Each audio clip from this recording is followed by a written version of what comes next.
नमस्कार मित्रों, आप सभी का ओम डिजिटल स्टडी के इस ऑनलाइन लर्निंग प्लेटफॉर्म पर बहुत-बहुत स्वागत अभिनंदन। राजस्थान कर्मचारी चयन बोर्ड ने आज 5-6 महत्वपूर्ण भर्तियों के लिए विज्ञापन जारी कर दिया और विज्ञापन से पहले इनकी डेट भी है वो जारी कर दी।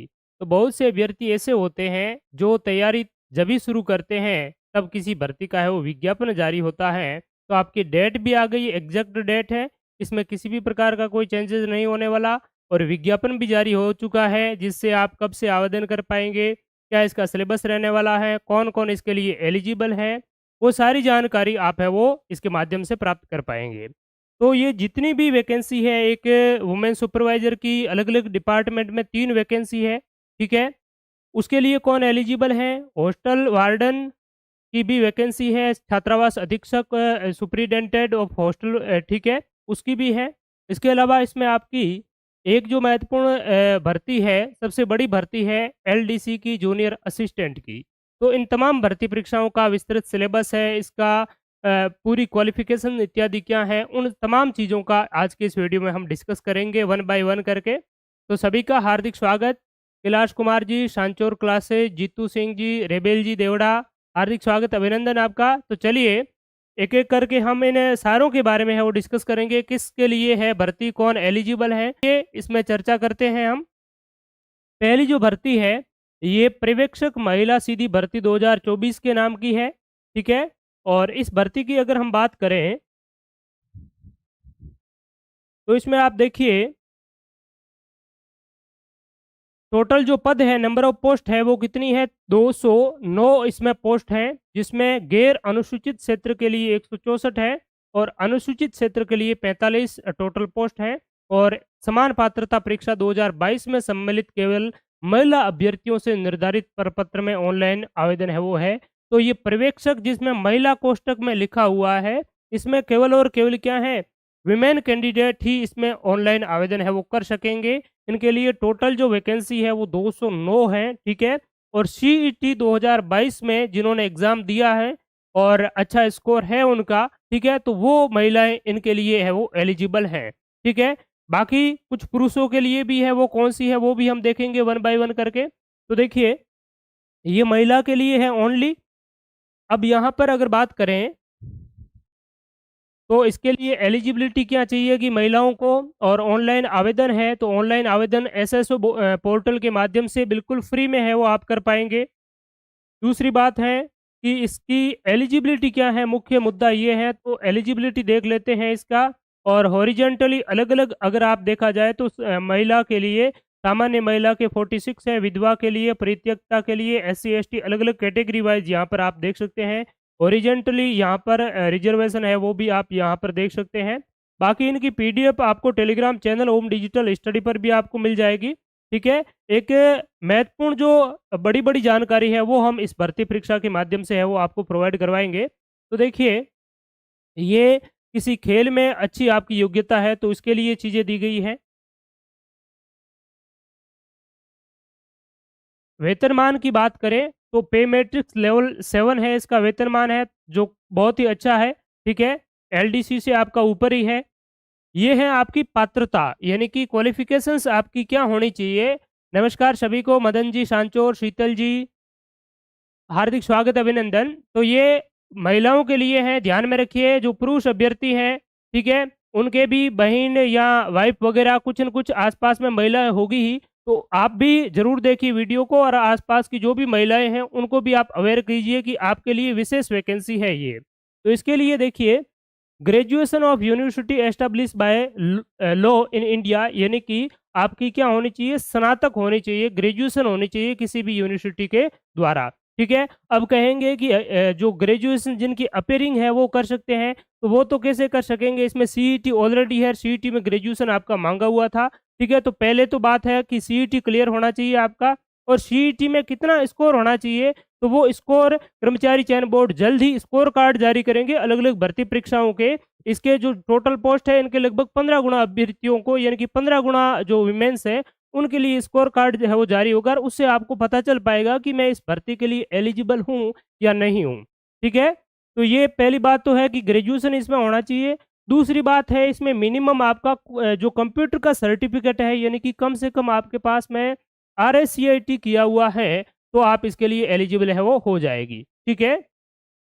बिल्कुल, वैसे सीईटी का जो एक बहुत बड़ा है वो लफड़ा ऐसा कर दिया है कि बहुत से जो अभ्यर्थी हैं इससे सीधे बाहर हो रहे हैं पहले ही, ठीक है? तो सीईटी वाला है जो कॉन्सेप्ट है, वो या तो हर साल है वो करवाओ, 2022 की सीईटी करवाई और 24 के एग्ज़ाम में अभी अप्लाई कर रहे हैं, तो ये बहुत ही गलत है। 2 सालों में बहुत से अभ्यर्थी हैं जिन्होंने ग्रेजुएशन कंप्लीट कर चुका है।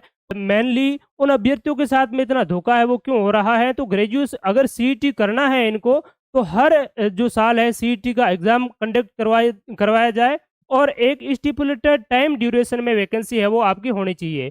ये जो वैकेंसी है ये दिसंबर 2023 में कंप्लीट होनी थी और अब आपका दिसंबर 2024 में जाकर के ये वैकेंसी कंप्लीट होगी। तो ये इतना जो गैप है ये पुराने वाले जो अभ्यर्थी हैं, नए अभ्यर्थी हैं, उनके साथ में एक बहुत बड़ा धोखा है। तो आप सभी को इसके लिए आवाज़ भी उठानी चाहिए, ठीक है? कि या तो हमें जो अभी जो आपका सीईटी का एग्ज़ाम कंडक्ट करवाओ उसमें साथ में करो शामिल या फिर ये जो है इसमें सीईटी बिल्कुल ही आप ख़त्म करो। एक बात है वो इसमें होनी चाहिए क्योंकि नए अभ्यर्थियों को भी मौका मिलना चाहिए। तो इसमें आप समझ गए होंगे वुमेन सुपरवाइज़र की, महिला पर्यवेक्षक की जो वैकेंसी है इसमें ग्रेजुएशन होना चाहिए, सीईटी ग्रेजुएशन लेवल की होनी चाहिए, साथ-साथ में कंप्यूटर का सर्टिफ़िकेट आपका है वो कम से कम है वो इसमें होना चाहिए। ठीक है? तो ये आपकी एलिजिबिलिटी है इसमें, ये एलिजिबिलिटी कोई भी रखते हैं, यहाँ दिया हुआ है स्पष्ट तौर पर आरएससीआईटी होना चाहिए, आरएससीआईटी से ऊपर की लेवल की है, तो भी आप इसके लिए एलिजिबल हो जाएँगे। अब बात करते हैं एज लिमिटेशन की, तो एज लिमिटेशन आपकी 1 जनवरी 2025 से है वो काउंट की जाएगी, ठीक है? 1 जनवरी 2025 से आपकी जो एज लिमिटेशन काउंट की जाएगी, ऊपरी जो आयु है, ठीक है, प्राप्त कर चुका हो तथा 18 से 40 वर्ष की जो आयु है, ये आपकी इसमें रखी गई है, एज लिमिटेशन की बात यहाँ पर हो रही है, ठीक है? इसके अलावा बात करें तो और इसमें क्या है और इसके लिए ऑनलाइन आवेदन है वो कब से स्टार्ट होगा, बाकी विवाह पंजीयन इत्यादि भी आपको है वो ज़रूरी है इसके लिए। तो ऑनलाइन आवेदन अच्छी तरीके से देख लीजिए, स्क्रीनशॉट ले लीजिए। ऑनलाइन आवेदन आपका 21 फरवरी 2024 से 21 मार्च 2024 रात्रि 12 बजे तक ऑनलाइन आवेदन आप एसएसओ पोर्टल के माध्यम से कर पाएँगे। वन टाइम रजिस्ट्रेशन शुल्क आपको देना है, बार-बार फीस देने की आवश्यकता इसमें है नहीं। ठीक है? और ऑनलाइन आवेदन पत्र दिनांक वेबसाइट पर भरे जाएँगे। तो ये आपका ऑनलाइन आवेदन की बात है वो की गई है, ठीक है? तो 21 फरवरी से 21 मार्च तक ऑनलाइन आवेदन है। परीक्षा की बात करें तो कंप्यूटर आधारित परीक्षा सीबीटी या टैबलेट आधारित परीक्षा टीबीटी या ऑफलाइन आधारित परीक्षा आयोजित की करवाई जानी प्रस्तावित है। तो ये इन्होंने इतने वेरियस नाम क्यों लिखे हैं? ये इनके सेवा नियम में है, भर्ती परीक्षा के सेवा नियम में ये चीज़ मेंशन की हुई है, इसलिए लिखा है आपका एग्ज़ाम है वो मोस्ट प्रोबेबली ऑफलाइन आपका एग्ज़ाम है वो होने वाला है, ठीक है? तो ये आपकी इस भर्ती के संबंध में अब इसका सिलेबस क्या रहेगा वो सबसे बड़ी है, तो सिलेबस इसमें देख लेते हैं इन्होंने साथ में दिया है या नहीं दिया है। अगर दिया है तो यहाँ पर देख लेंगे, नहीं तो मैंने पहले भी इस रिगार्डिंग एक पूरा कंप्लीट वीडियो बनाया है, उसमें भी सिलेबस आपको बताया है और नया वीडियो मैं डाल दूँगा उस सिलेबस के रिगार्डिंग, तो सिलेबस की आपको कंप्लीट जानकारी दे दूँगा। और यहाँ पर सिलेबस देख लेते हैं प्रथम दृष्टया तो अगर इन्होंने डाला है साथ में तो, नहीं डाला है तो मैं आपको अलग से है वो इसके बारे में जानकारी अवगत करवा दूँगा।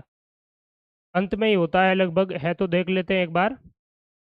परीक्षा स्कीम पाठ्यक्रम पर्यवेक्षक पदों पर भर्ती हेतु परीक्षा की स्कीम पाठ्यक्रम विभाग से प्राप्त होने पर यथाशीघ्र बोर्ड की वेबसाइट पर उपलब्ध करवा दिया जाएगा। यानी कि राजस्थान कर्मचारी चयन बोर्ड को इस डिपार्टमेंट से ही अभी तक सिलेबस प्राप्त नहीं हुआ है। तो डिपार्टमेंट के जो सेवा नियम के अनुसार जो आपका ये वैकेंसी है वो होने वाली है। तो मैं आपको जल्द ही कर्मचारी चयन बोर्ड से पहले ही इसका सिलेबस है वो आपको अवगत करवा दूंगा कि क्या रहने वाला है इसमें। मोटे तौर पर आप कहें कि हिंदी है इसमें, इंग्लिश है, जनरल साइंस है, राजस्थान का सामान्य ज्ञान है और भारत का और विश्व का भी थोड़ा-सा इसमें सामान्य ज्ञान आपको लगभग देखने को मिलेगा। तो ये मोटे तौर पर इसका है वो सिलेबस है। अब हम आगे देखते हैं और जो वैकेंसी है उसके लिए नोटिफ़िकेशन जो जारी हुआ है। ये जो वैकेंसी है अगली वो है आंगनवाड़ी कार्यकर्ताओं की, ठीक है? इसके बाद में है आपकी हॉस्टल वार्डन की। तो पहले आंगनवाड़ी वाली थोड़ी-सी देख लेते हैं कि उसमें आपका क्या कुछ रहने वाला है। उसके बाद में हम जो छात्रावास अधीक्षक हैं, सुपरिटेंडेंट ऑफ हॉस्टल जो है, ये हम देखेंगे। तो पर्यवेक्षक महिला आंगनवाड़ी, ये केवल ऐसी महिलाएं जो पहले सुपरवाइजर आंगनवाड़ी कोटा में है, वो लगी हुई है, कार्यकर्ता के रूप में, आंगनवाड़ी कार्यकर्ता के रूप में लगी हुई है, ठीक है? तो ये विभागीय भर्ती है और इसके लिए बाहरी जो महिला है, ये आवेदन नहीं कर सकती है। ये जो आपका विभाग है, समेकित बाल विकास और महिला बाल विकास विभाग, इसमें ये जो पर्यवेक्षक की भर्ती है, एक तो आपकी ओपन मार्केट से, खुले बाजार से आयोजित की जाती है 50% और 50% विभागीय भर्ती होती है, जिसमें जो आंगनवाड़ी कार्यकर्ता है, उन महिलाओं को इसमें है वो शामिल किया जाता है। तो इसकी अगर बात करें, तो आपकी इसके लिए सबसे बड़ी जो बात है, वो ये है कि न्यूनतम 10 वर्ष का आपको एक्सपीरियंस होना चाहिए आंगनवाड़ी कार्यकर्ता में, इस डिपार्टमेंट में। तो ये महिलाएं केवल एक्सपीरियंस्ड होल्डर आंगनवाड़ी कार्यकर्ता के रूप में 10 साल का एक्सपीरियंस है, तो ही आवेदन कर सकेंगी। इसमें टोटल 202 पद हैं, ठीक है? एक ऐसी भर्ती है वुमेन सुपरवाइजर में जो सभी के लिए है, पुरुष महिला दोनों कर सकते हैं, तो वो भी हम आगे देखेंगे। ये वेतनमान पे मैट्रिक्स लेवल 7 है, उसके बराबर ही है, सेम इसकी योग्यता है। इसमें देखिए ग्रेजुएशन की योग्यता रखी गई है, एलिजिबिलिटी ग्रेजुएशन है, प्लस 10 साल का एक्सपीरियंस आंगनवाड़ी वर्कर्स के रूप में आईसीडीएस में होना चाहिए, ठीक है? तो उसके लिए केवल महिला ग्रेजुएशन प्लस आरएससीआईटी, इसके लिए महिला ग्रेजुएशन आरएससीआईटी, ये 10 साल का एक्सपीरियंस ज़रूरी है, ठीक है? 10 साल का इसमें अनुभव जो प्रमाण पत्र है वो आपको है वो चाहिए होंगे, ठीक है? और स्वास्थ्य पर्यवेक्षक के पद पर भर्ती के लिए अच्छे मानसिक और शारीरिक स्वास्थ्य, ये आपके अन्य जो स्वास्थ्य संबंधी योग्यता है। एज लिमिटेशन की इसमें बात है वो बहुत महत्वपूर्ण है। देखिए 1 जनवरी 2025 को 18 वर्ष की आयु प्राप्त कर चुका हो और 40 वर्ष की आयु कोई नहीं हुई, ऐसी महिला इसके लिए है वो आपकी एलिजिबल हैं, ठीक है? तो ये है आपकी। और अगर बात करें तो सिलेबस इन्होंने अभी डिटेल में जारी नहीं किया है। ऑनलाइन जो आवेदन है वो आप 21 फरवरी से 21 मार्च तक है वो ऑनलाइन आवेदन इसके लिए कर सकेंगे। परीक्षा आयोजन है वो ऑनलाइन मोड के माध्यम से करवाई जाएगी और परीक्षा आवेदन के लिए अलग से जो नोटिफिकेशन जारी हुआ है, जून के महीने में ये एग्ज़ाम आपका आयोजित होगा। ये आपका ऑलरेडी मैं लास्ट में बता दूंगा सारों का क्या कैलेंडर है वो रहने वाला है, ठीक है? ऑनलाइन आवेदन एसएसओ के माध्यम से आप कर पाएँगे और सिलेबस इसका इन्होंने है वो बता दिया है, ठीक है? ये देखिए जो आंगनवाड़ी कार्यकर्ता के लिए जो सिलेबस है, वो सामान्य हिंदी है, 50 क्वेश्चन्स आएँगे इसमें, 50 अंकों का होगा, ठीक है? सामान्य अंग्रेजी है, ये भी 25 अंक की, और गणित और जो आपकी तर्क शक्ति है, रीजनिंग है, ये 25 अंक की। यानी कि इसमें जो एक भाषा संबंधी पेपर एक ही होगा, एक का एक जो खंड है, ये आपका 25-25 यानी कि 100 अंकों का है वो होगा, ठीक है? और जो सेकंड खंड है उसमें आपकी महिला आंगनवाड़ी कार्यकर्ताओं से विशेष चीज़ें हैं वो आपसे पूछी जाएगी कि पोषण व स्वास्थ्य का ज्ञान और योजनाएँ, ठीक है? 65 अंक इसमें होंगे और शिशु की प्रारंभिक देखभाल इससे 35 अंक होंगे। तो इस प्रकार से 200 अंकों का टोटल पेपर रहेगा, 3 घंटे का आपको समय मिलेगा। और अगर डिटेल में आप इनको देखना चाहें तो paper will be graduation standard यानी कि स्नातक स्टैंडर्ड का पेपर होगा। इसमें विशेष तौर पर न्यूट्रिशन पर फोकस किया जाएगा, पोषण पर, स्वास्थ्य पर और early child care and education यानी कि प्रारंभिक जो शिक्षा है, एजुकेशन है, उन पर विशेष रूप से फोकस इसमें किया जाएगा। तो विशेष तौर पर इन चीज़ों पर आप ध्यान देना। पेपर ऑब्जेक्टिव टाइप का होगा और नेगेटिव मार्किंग नहीं होगी इसमें, तो ये महत्वपूर्ण बात है आंगनवाड़ी कार्यकर्ता के लिए। अब यहाँ पर बात करें तो प्रथम खंड जो आपका होगा, भाषा ज्ञान, तर्क शक्ति एवं सामान्य ज्ञान है, इसमें सामान्य हिंदी है, वही चीज बेसिक सी चीज़ें हैं, ठीक है? और इनके लिए टेस्ट सीरीज अगर आप प्राप्त करना चाहते हैं, previous papers home digital study mobile application पर बहुत ही बेहतरीन तरीके से आपको मिल जाएंगे। इंग्लिश जो है, हिंदी का इसमें डबल रोल है, हिंदी बहुत ही ज़्यादा वेटेज है और इंग्लिश का थोड़ा सा कम है, ठीक है? ये इंग्लिश है। गणित और सामान्य तर्क शक्ति, इसमें आपकी बेसिक सी चीज़ें दी गई है। गणित में प्रतिशत है, लाभ हानि है, बट्टा है, साधारण और चक्रवर्ती ब्याज है। रीजनिंग में भी आपकी तर्क शक्ति, विश्लेषणात्मक योग्यता, सामान्य सी चीज़ें हैं, ज़्यादा ऐसा कुछ है नहीं। पोषण एवं स्वास्थ्य का ज्ञान तथा योजनाएं, तो इसमें पोषण से संबंधित जीवन की विभिन्न अवस्थाओं में पोषण का महत्व, गर्भवती की देखभाल, टीकाकरण, तो ये सारी चीज़ें दी गई हैं। ये ओम डिजिटल स्टडी मोबाइल एप्लीकेशन पर मिल जाएगा और टेलीग्राम चैनल पर भी आपको है वो मिल जाएगा। कंप्लीटली सिलेबस प्रिंट निकाल करके अच्छी तरीके से आप लोग इनकी तैयारी करेंगे। अब आगे बात करते हैं ऐसी वैकेंसी, पहले केवल महिलाओं के लिए, दोबारा केवल ऐसी महिलाएं जिनको विशेष एक्सपीरियंस है 10 साल का, उनके लिए है, ठीक है? अब जो वैकेंसी है हम डिस्कस करेंगे। जो आपकी ओपन मार्केट की वैकेंसी है, इसके बारे में देख लेते हैं।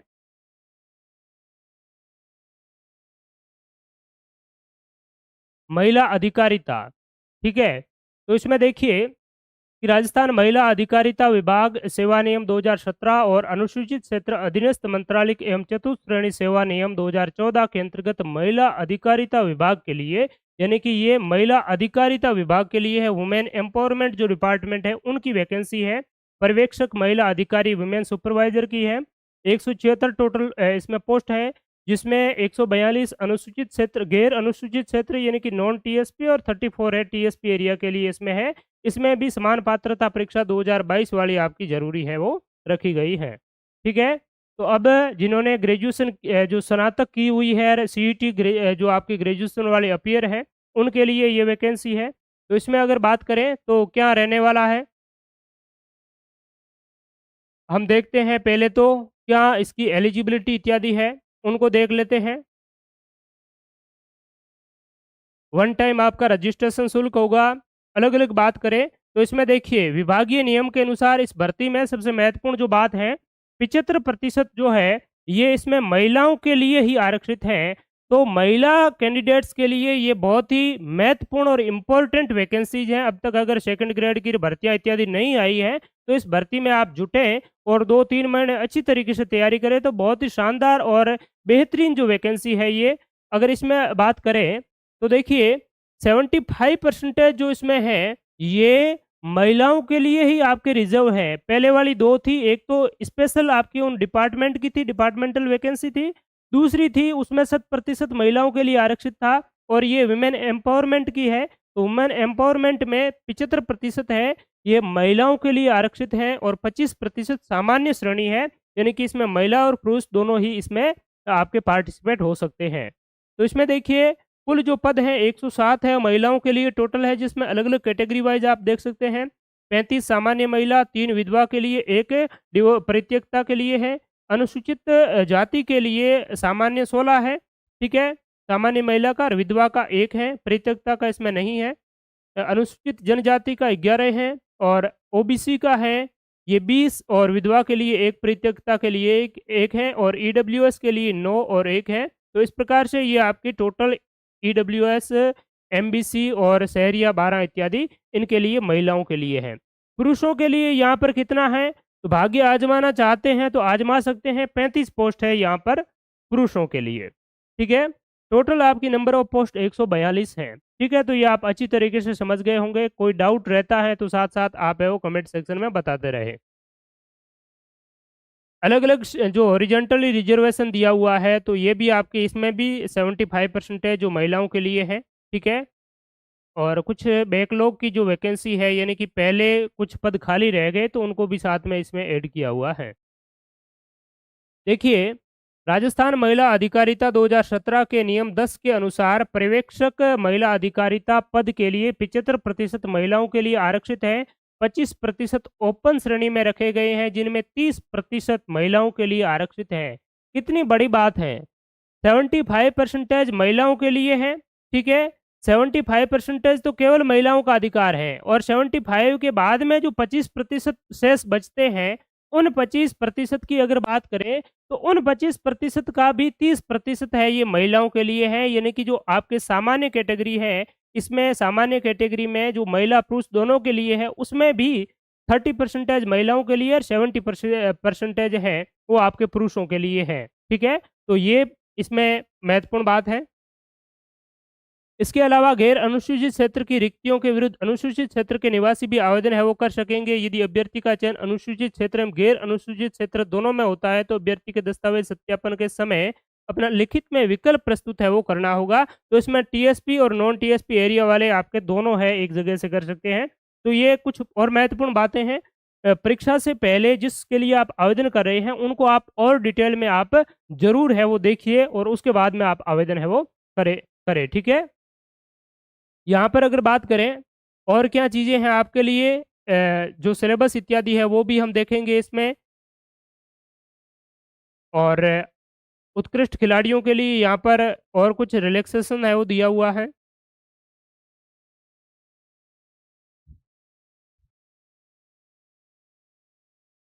वेतनमान की बात करें तो पे मैट्रिक्स लेवल 10 है, उनमें 7 था और इसमें 10 है, तो बहुत ही ज़बरदस्त और शानदार वैकेंसी है ये आपकी, ठीक है? अकाउंटेंट लेवल की वैकेंसी है। अन्य जो शर्तें हैं वो यहाँ पर और कुछ शर्तें दी गई हैं। भारत में विधि द्वारा स्थापित विश्वविद्यालय से स्नातक इसमें होनी चाहिए आपकी, ये ग्रेजुएशन इसकी क्वालिफ़िकेशन है, ठीक है? ग्रेजुएशन और देवनागरी लिपि में लिखी हिंदी में कार्य करने का ज्ञान और राजस्थान की संस्कृति का इसमें ज्ञान होना आवश्यक है। परंतु ऐसा व्यक्ति जो सीधी भर्ती हेतु नियमों या अनुसूचियों में यथा उल्लेखित पद के लिए अपेक्षित शैक्षणिक योग्यता अर्हता वाले ऐसे पाठ्यक्रम के अंतिम वर्ष की परीक्षा में उपस्थित हो चुका है या उपस्थित हो रहा है, उस पद के लिए आवेदन का पात्र होगा। किंतु तो यहाँ पर ये किंतु परंतु है वो लिखा हुआ है। और इसमें अगर बात करें तो सुपरवाइजर भर्ती में 40% न्यूनतम उत्तीर्णांक आपको है वो लाने होंगे। इसमें न्यूनतम जो उत्तीर्णांक है वो एग्रीगेट हैं आपके, ठीक है? और दूसरी बात है जिनकी ग्रेजुएशन है वो कंप्लीट है वही मेनली कर सकते हैं, क्योंकि सीईटी वाला है। अगर आपने सीईटी किया हुआ है, ठीक है, सीईटी ग्रेजुएशन वाला आपने किया हुआ है, तो इसमें आप है वो आवेदन कर सकेंगे। और ग्रेजुएशन की इसमें आपकी मांगी गई है, बाकी कंप्यूटर का कोई डिग्री डिप्लोमा की आवश्यकता इसमें नहीं है, ठीक है? तो ये है 40% न्यूनतम उत्तीर्णांक वाला भी क्राइटेरिया इसमें रखा गया है। बाकी अन्य स्वास्थ्य संबंधी योग्यता राष्ट्रीयता की बात करें तो राजस्थान के अलावा भी बाहर अदर स्टेट के और अदर कंट्री के जो अभ्यर्थी हैं वो भी यहाँ पर इसके लिए आवेदन कर सकेंगे।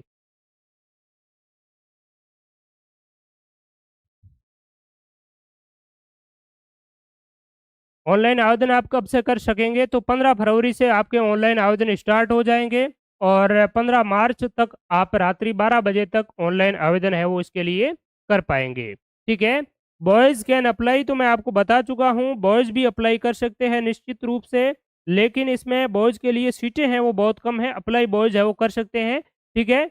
70% अगर बात करें तो टोटल जो वैकेंसी है इसका 25% है, वो बॉयज़ के लिए इसमें आपका रखी गई हैं। परीक्षा का जो आयोजन है वो आपका अलग से दिया गया है, इसमें हम देख लेंगे वो जून-जुलाई में आपका एग्ज़ाम है ये होने वाला है। दूसरी अगर बात करें तो ऑनलाइन इसका सिलेबस इत्यादि क्या है वो देख लेते हैं।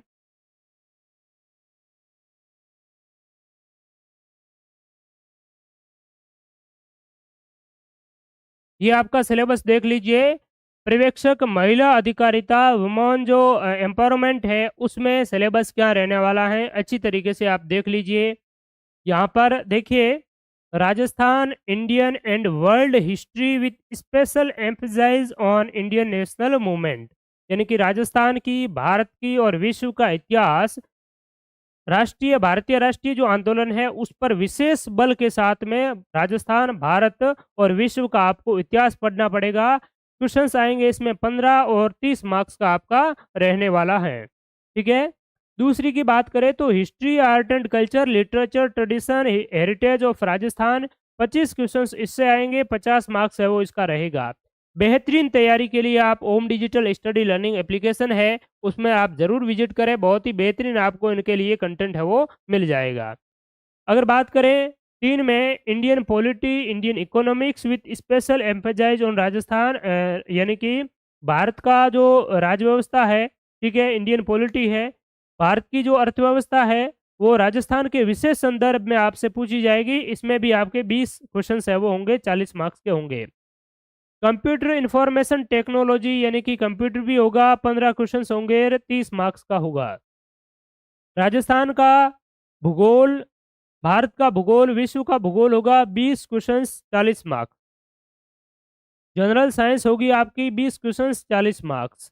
लॉजिकल रीजनिंग, मेंटल एबिलिटी और बेसिक न्यूमरेसी होगी 25 questions 30 marks. Language ability test होगा हिंदी और इंग्लिश का, जिसमें 20 क्वेश्चंस आएंगे, 10 क्वेश्चंस हिंदी के और 10 इंग्लिश के होंगे। इस प्रकार से ये 150 क्वेश्चंस का पेपर होगा और 300 मार्क्स होंगे, 3 घंटे का समय मिलेगा। जूनियर अकाउंटेंट में भी इतने ही क्वेश्चंस थे, लेकिन समय 2.5 घंटे का था और इसमें 3 घंटे का है, तो पर्याप्त समय है आपके पास में, थोड़ा सा पेपर लेंथी आ जाए तो भी आप है वो कर पाएंगे। दूसरी इसमें बात क्या है कि ऑब्जेक्टिव टाइप का आपका पेपर होगा, मल्टीपल चॉइस क्वेश्चंस होगा, ठीक है, यानी कि 1/3 इसमें नेगेटिव मार्किंग भी होगी। दूसरी बात है मिनिमम पासिंग मार्क्स है वो 40% लाना होगा और वो 40% क्योंकि इसमें एक ही पेपर रहने वाला है, तो पूरे पेपर में एग्रीगेट 40% न्यूनतम क्वालिफाइंग मार्क्स लाने होंगे। बाकी जो क्वालिफाइंग मार्क्स में 5% की जो अगर छूट इत्यादि होती है, तो उस संबंध में इसमें है वो बताया नहीं है। तो आप मान करके चलिए कि 40% आपको न्यूनतम उत्तीर्णांक है वो लाना है। All paper unless specifically required shall be answered either in Hindi or English, but no candidate shall be permitted to answer any one paper partly in Hindi and English unless specially allowed to do so। यानी कि इसमें आपके हिंदी और English में जहाँ पर जैसे हिंदी में है, हिंदी ही सब्जेक्ट है तो हिंदी वाले तो हिंदी में ही होंगे, इंग्लिश है तो इंग्लिश वाले इंग्लिश में होंगे, बाकी ड्यूअल लैंग्वेज में आपको यहाँ देखने को मिलेगा। ठीक है? देखिए सीईटी की स्कोर कार्ड की बात करें तो जल्द ही सीईटी का स्कोर कार्ड जारी कर देंगे और उससे आपको पता चल जाएगा कि कौन-कौन इसके लिए एलिजिबल है और कौन एलिजिबल है वो नहीं है। भर्ती का सामान्य तौर पर 15 जो प्रतिशत है, इस 15% जो वैकेंसी है टोटल इनका मेनली आपको इसमें बुलाया जाएगा। तो ये आपकी यहाँ बात हो गई, 5 गोले इस बार है वो आपको दिए जाएँगे। तो ये आपका बात करें तो डिटेल जो सिलेबस है वो यहाँ देख सकते हैं, ठीक है? भारत राष्ट्रीय आंदोलन विश्व इतिहास इत्यादि इसमें है वो क्या पूछा जाएगा, तो ये कंप्लीटली दिया हुआ है। राजस्थान कला संस्कृति में आपसे क्या पूछा जाएगा, राजस्थान विशेष भारत राजनीतिक और अर्थशास्त्र, ये मैंने लगभग 5-6 महीने पहले ही आपको कंप्लीटली चीज़ें हैं वो बता दी थी। ठीक है, वीडियो आज भी अवेलेबल है यूट्यूब पर आप देख सकते हैं, कंप्लीटली मैंने यही चीज़ बताई थी आपको। और अर्थव्यवस्था के प्रमुख क्षेत्र हैं तो ये इसमें इकोनॉमिक्स भी है, ठीक है? और ये मेनली आपने वही जो सिलेबस है जो आपने किसमें अभी जूनियर अकाउंटेंट में है वो पढ़ा है और कुछ चीज़ें जैसे रीजनिंग इत्यादि है तो इसमें एक्स्ट्रा है। तो मैथ्स वाले रीजनिंग भी आसानी से कर पाएँगे, ऐसी कोई दिक्कत वाली बात इसमें है नहीं, ठीक है? राजस्थान, भारत और विश्व का भूगोल है तो इसमें वर्ल्ड जो हिस्ट्री, वर्ल्ड ज्योग्राफी ये थोड़ी-सी एक्स्ट्रा है। सामान्य विज्ञान है जिसमें सामान्य विज्ञान का जो कॉन्सेप्ट है, बेसिक अवधारणा है, मानव स्वास्थ्य, भोजन, पोषण, स्वास्थ्य देखभाल, शारीरिक, रासायनिक परिवर्तन है, ठीक है? इसमें थोड़ा-सा बायोलॉजी वाला पोर्शन है, मानव मस्तिष्क, हार्मोन्स, मानव रोग। रोग तो पहले जूनियर अकाउंटेंट में ही था, पाचन, उत्सर्जन तंत्र इत्यादि ये थोड़ा-सा इसमें एक्स्ट्रा है, ठीक है? और बायोटेक्नोलॉजी इत्यादि तो ऑलरेडी थी, ठीक है? तार्किक, बौद्धिक जो है इसके में अलावा हिंदी और इंग्लिश है, तो ये कुल मिलाकर के आपका महिला अधिकारिता विभाग का जो सिलेबस है वो है। अब हम आगे हॉस्टल वार्डन का देखते हैं। छात्रावास अधीक्षक का इसमें क्या रहने वाला है, उसका सिलेबस, उसका विज्ञापन है